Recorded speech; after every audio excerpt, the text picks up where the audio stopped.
సరే, ఇక విషయంలోకి వెళ్ళిపోదాం. ఏఐ అనగానే మనలో చాలామందికి వెంటనే గుర్తొచ్చేది చాట్బాట్లే కదా. కాని ఈరోజు మనం చేస్తున్న ఈ విశ్లేషణలో గూగుల్ తెర వెనుక అసలు ఏం నిర్మిస్తోన్నో చూడబోతున్నాం. నమ్మండి, ఇది సాధారణ సంభాషణలకు చాలా అతీతమైన విషయం. ఈ ఒక్క వాక్యం చాలు అసలు విషయం ఏంటో అర్థం చేసుకోవడానికి.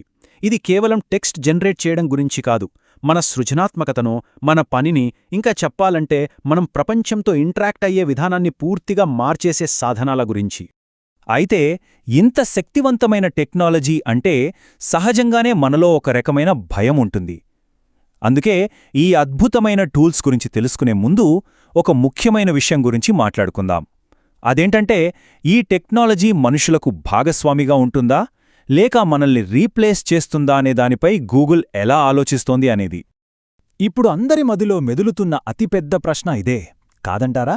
మార్కెటర్లు, ఇంజనీర్లు, సంగీతకారులు ఇలా ప్రతి ఒక్కరూ ఈ కొత్త టూల్స్ వల్ల తమ ఉద్యోగాలకు ఏమైనా ప్రమాదం వస్తుందా అని ఆలోచిస్తున్నారు. ఇక్కడే అసలు విషయముంది. గూగుల్ ల్యాబ్స్ టీమ్ దీన్ని మనల్ని రీప్లేస్ చేసేదిగా కాకుండా మనతో కలిసి పనిచేసే ఒక శక్తిగా చూస్తోంది. వాళ్ళు తయారుచేసే ప్రతి టూల్ వెనుకున్న ఆలోచన ఇదే. సో మనం గుర్తుపెట్టుకోవాల్సిందేంటంటే, ఏఐ మన స్థానాన్ని భర్తీ చేయడానికి రాలేదు, మన సామర్థ్యాలని పెంచడానికి వచ్చింది. ఇది మన క్రియేటివిటీకి ఒక బూస్ట్ లాంటిదన్నమాట. సరే, మరి ఇది ఆచరణలో ఎలా పనిచేస్తుందో చూద్దామా? ఓకే, ఈ ఫిలాసఫీ అంతా వినడానికి బాగానే ఉంది, కానీ ప్రాక్టికల్గా ఇదెలా ఉంటుంది? క్రియేటివిటీ, బిల్డింగ్, ఇంకా నాలెడ్జ్ను పెంచడానికి గూగుల్ ఎలాంటి టూల్స్ తయారు చేస్తోందో ఇప్పుడు వివరంగా చూద్దాం. చిన్న వ్యాపారాలు నడిపేవాళ్లకు బాగా తెలుస్తుంది మార్కెటింగ్ కోసం ఫోటోషూట్స్ చేయడం, సోషల్ మీడియా పోస్టులు క్రియేట్ చేయడం ఎంత కష్టమో. దీనికి చాలా సమయం, డబ్బు ఖర్చవుతాయి. పోమెల్లి అనే ఈ టూల్ సరిగ్గా ఈ సమస్యకే ఒక పరిష్కారం చూపిస్తుంది. ఇప్పుడు చూడండి, దీని పవర్ ఏంటంటే, జస్ట్ మీ వెబ్సైట్ లింక్ని అక్కడ ఇన్పుట్ చేస్తే చాలు. వెంటనే ఏఐ ఏం చేస్తుందంటే, మీ బ్రాండ్కి సంబంధించిన డిఎన్ఏ మొత్తాన్ని, అంటే దాని కలర్స్, ఫాంట్స్, ఇతర ఆస్తులు, ఇలాంటి ముఖ్యమైన అంశాలన్నింటినీ గ్రహిస్తుంది. ఆ తర్వాత కేవలం ఒక్క క్లిక్తో అది మొత్తం క్యాంపెయిన్లను, ప్రొఫెషనల్గా కనిపించే ఫోటోషూట్స్ను కూడా రూపొందిస్తుంది. ఇది నిజంగా ఒక చిన్న వ్యాపారానికి ఒక సూపర్ పవర్ ఇచ్చినట్టే కదా. విజువల్స్ నుండి ఇప్పుడు ఆడియో వైపు వద్దాం. మనలో చాలామందికి మ్యూజిక్ టాలెంట్ ఉండకపోవచ్చు, కానీ మనసులో ఉన్న ఒక ఆలోచనను పాటగా మార్చాలని ఉంటుంది కదా. మ్యూజిక్ ఎఫెక్ట్స్ అనేది గూగుల్ యొక్క ఒక అద్భుతమైన టూల్. ఇది ఎవరినైనా సరే ఒక మ్యూజిషియన్గా మార్చేస్తుంది. దీని ఉపయోగాలు చాలా ఉన్నాయి. సరదాగా స్నేహితులతో పంచుకోవడానికి వాడుకోవచ్చు. అంతకంటే ముఖ్యంగా టీచర్లు, స్టూడెంట్స్ పాఠాలను పాటలుగా మార్చి నేర్చుకోవడానికి కొత్త కొత్త మార్గాలను కనుక్కుంటున్నారు. ఒక రకంగా ఇది క్రియేటివిటీని అందరికీ అందుబాటులోకి తీసుకురావడం లాంటిది. సరే, ఇప్పటివరకు క్రియేటివ్ టూల్స్ చూశాం. మరి ఆలోచనలను నిజంగా నిర్మించే సాధనాల సంగతేంటి? సాధారణంగా ఒక ఐడియాని యాప్గా మార్చాలంటే డిజైనర్లు, ఇంజనీర్లు, ప్రోడక్ట్ మేనేజర్లు ఇలా ఒక పెద్ద టీం కావాలి. స్టిచ్ అనే ఈ టూల్ ఆ హద్దులన్నిటినీ చెరిపేస్తుంది. ఇది నిజంగా ఒక గేమ్ చేంజర్. మనకు ఎలాంటి యాప్ లేదా వెబ్సైట్ కావాలో మాటల్లో చెప్తే చాలు, ఏఐ దాన్ని డిజైన్ చేస్తుంది, ఇంకా ఒక్క క్లిక్తో దాన్ని క్లిక్ చేయగల ప్రోటోటైప్గా మార్చేస్తుంది. అన్నింటికన్నా గొప్ప విషయమేంటంటే, మనం వెంటనే ఫ్రంట్ ఎండ్ కోడ్ను కూడా ఎక్స్పోర్ట్ చేసుకోవచ్చు. ఇప్పుడు ఇంకో అడుగు ముందుకు వేద్దాం. జీనీ అనేది ఇంకా ప్రయోగ దశలో ఉన్న ఒక టూల్. ఇది జనరేటివ్ వరల్డ్ బిల్డింగ్లో ఒక నెక్స్ట్ లెవెల్ అని చెప్పొచ్చు. ఇది నిజంగా మన ఊహకు కూడా అందని విషయం. ఒక్కసారి ఆలోచించండి, కేవలం ఒకే ఒక్క ఇమేజ్ నుండి మనం ఆడుకోగల ఒక 3D ప్రపంచాన్ని సృష్టించడం. ఇక్కడసలు మ్యాజిక్ ఏంటంటే, ప్రతి ఫ్రేమ్ రియల్ టైంలో జనరేట్ అవుతుంది. ప్రస్తుతానికి ఈ ప్రపంచాలు కేవలం 60 సెకండ్ల పాటే ఉంటున్నాయి, కానీ గేమింగ్, ఎంటర్టైన్మెంట్ ఇంకా రోబోటిక్స్ రంగాలలో దీనికి అపారమైన అవకాశాలున్నాయి. సరే, క్రియేటివిటీ, బిల్డింగ్ నుండి ఇప్పుడు మనం నాలెడ్జ్ వైపొద్దాం. మన చుట్టూ సమాచారం చాలా ఉంది, కానీ దాన్ని అర్థం చేసుకోవడమే అసలైన ఛాలెంజ్.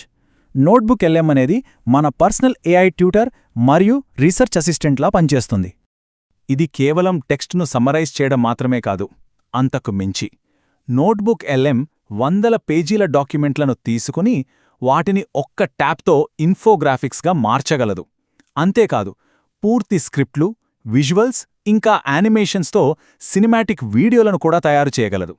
సమాచారాన్ని అర్థం చేసుకోవడంలో పంచుకోవడంలో ఇది ఒక క్వాంటం లీప్ అనే చెప్పాలి. ఇక ఇప్పుడు ఈ టూల్కిట్లోనే అత్యంత ఆసక్తికరమైన అంశానికొద్దాం. అదేంటంటే, ఒకవేళ మనం ఏఐకి మన పర్సనల్ సమాచారాన్ని సురక్షితంగా యాక్సెస్ చేసే పర్మిషన్ ఇస్తే ఏమవుతుంది? జెమినీ పర్సనల్ ఇంటెలిజెన్స్ అనేది దాన్ని ఒక నిజమైన పర్సనల్ అసిస్టెంట్గా మార్చేస్తుంది.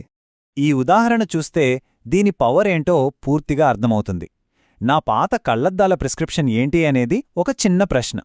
దానికి జెమినీ ఏం చేసిందంటే, కొన్ని సంవత్సరాల క్రితం నాటి ఒక ఈమెయిల్, ఒక ఫోటో నుండి సమాచారాన్ని తీసుకుని చాలా నిర్దిష్టమైన సమాధానాన్ని ఇచ్చింది. ఇది ఒక ఆప్ట్-ఇన్ ఫీచర్, అంటే మనకిష్టమైతేనే వాడుకోవచ్చు. కానీ మన రోజువారీ జీవితాన్ని ఇది ఎంత సులభతరం చేయగలదో చూడండి. సరే, ఈ టూల్స్ అన్నీ చాలా శక్తివంతమైనవి. కాబట్టి మనకు వెంటనే వచ్చే ప్రశ్న, ఈ కొత్త ప్రపంచంలో సక్సెస్ అవ్వాలంటే మనకు ఎలాంటి స్కిల్స్ కావాలి? అయితే ఇది టెక్నికల్ స్కిల్స్ గురించి కాదు. కాబట్టి అసలు విషయం ఇదే: ఎప్పటికప్పుడు మార్పుకు అలవాటు పడటం. ఈ ఏఐ ఫస్ట్ ప్రపంచంలో అత్యంత విలువైన నైపుణ్యం ఏదో ఒక టూల్ నేర్చుకోవడం కాదు, నిరంతరం నేర్చుకుంటూ మనల్ని మనం కొత్తగా ఆవిష్కరించుకోవడం.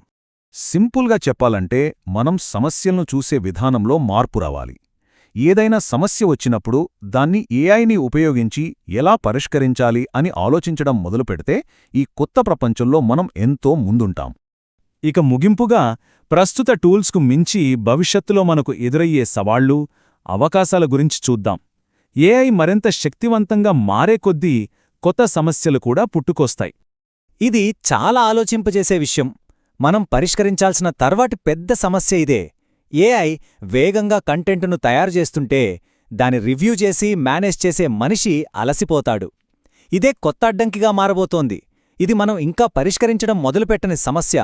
చివరగా ఇది మనల్ని ఒక లోతైన ప్రశ్న దగ్గర నిలబెడుతుంది. ఏఐ టూల్స్ మన పనులను సులభంగా చేసి పెడుతున్నప్పుడు ఇక మనుష్యులుగా మనం చేయాల్సిన అసలైన పనేంటి? ఇది మనందర్నీ ఆలోచింపజేసే ప్రశ్న.